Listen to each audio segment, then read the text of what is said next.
Hello, welcome back. And if this is your first Legacy video, thanks for being here. Now today we're going to be wrapping up the wall clock project. We're going to be going through the assembly process as well as the installation of the clock hardware. We're going to be able to see it all come together as a finished project. It's going to be awesome. We're also going to break down everything we used to build the project, including software like CAD/CAM software, tooling, machines, fixturing, all that information. So come with me and let's go put that clock together. The only part preparation that we needed to do was sand off the excess epoxy that was poured earlier, add 1/4-inch radiuses to all the top edges of every single component, and then do some finish sanding. Now the assembly of this project is pretty straightforward, but it's recommended that you actually assemble the outer rings first before doing the center section of the clock. And that's because the outer rings will seat directly into those dado pockets of the arms, and it doesn't matter which one goes in which part.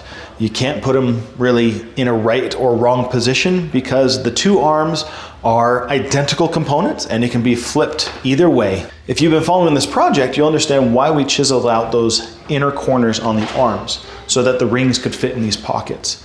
You have one or two choices. You either have to change the design of the rings to have radiuses on the outer corners, or you have to make the inner corners of your dado pockets sharp. During the glue up, you can obviously use any clamps if you wish. Here we're going to be using a finish nailer to hold all the parts in place while the glue dries. With the outer rings attached to the arms, we can now move on to the center clock face. Now this is best done in 2 stages.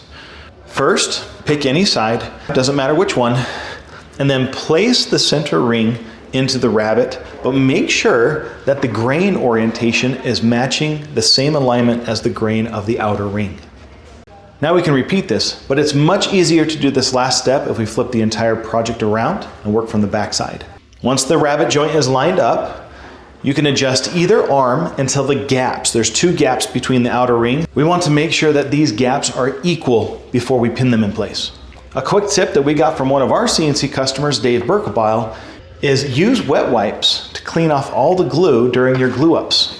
Once the glue is dried, we can finish the entire project, and we can see that this canary wood popped beautifully. The last part of the assembly is installing the clock hardware. And you can find the standard battery powered wall clock hardware sets anywhere. Amazon's a great resource. But they're about 2-inch by 2-inch square, and they fit perfectly into the back recess of that center piece of the clock face.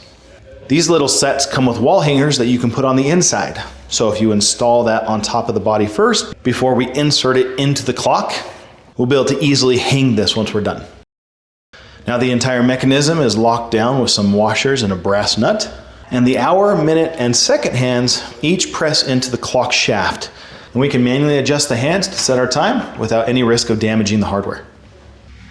Again, this contrast between the heart and sapwood of this canary hardwood was stunning. Now let's wrap things up by breaking down what we used to produce this entire project, including the software, the tooling, the machines, and hold-down fixtures. This entire project was designed and programmed using Vectric's Aspire CAD/CAM software. This provided all the design and cutting strategies that we needed and much, much more. If you're not familiar with Vectric's products, I highly recommend checking them out at vectric.com. For tooling, this entire project used 2 cutters, a 1/4-inch down spiral cutter and a 30-degree micro engraving tool. The 1/4-inch down spiral we got from magnate.net, and they have more custom profile cutters than any other cutter manufacturer that you can find. Check them out again at magnate.net. The 30-degree micro engraving tool you can find at precisebits.com. They are my favorite resource for tapered ball cutters and micro V cutters like this. Check them out at precisebits.com. The entire floating wall clock project was produced on Legacy's Maverick 4x4 CNC system, using the horizontal workstation to produce all the components. The hold down fixture that we used to hold down every single component was Legacy's Low Pro clamps with a T-slot table. This made sure the parts were squared to the machine, properly secured, and made it fast and easy to get parts on and off of the system. Some of the features that we used on Legacy's Maverick 4x4 CNC system to produce this project include the horizontal workstation, This work surface is normally used for sheet processing, but we're able to exchange our table fixtures from a vacuum table to a table like a T-slot table so that we can go from sheet processing to part processing. Another feature that we used was the Smart Tool Measurement System. Not only did this zero out all of our cutters to the materials for every single tool, but this also allowed us to combine as many cutters as we need into a single program. That way, if it's a manual tool change or auto tool change, it can still run an entire part. The Maverick 4x4 CNC that we were using did have auto tool change, which makes it possible to start the program, go and perform other tasks while the machine is operating, and I don't have to come and perform other programs and tool changes to complete my part.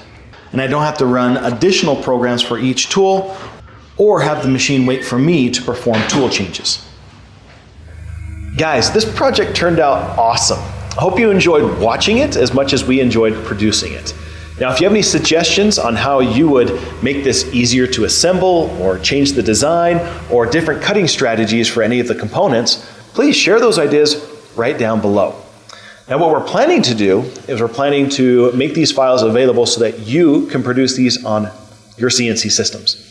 But we're not quite there yet. So to be notified of when those will be ready is you can go to our website at legacywoodworking.com, and there you can sign up for our email list at the bottom of the home screen. Now, if you're interested in learning more about legacy CNC systems to see what it can do for your woodworking applications or business opportunities, stay on that same website at legacywoodworking.com. There's a pile of information. We got more projects coming down the line, including a dining chair, as well as a floating Z-top table. And as always, thanks for watching, and we'll see you guys in those next videos.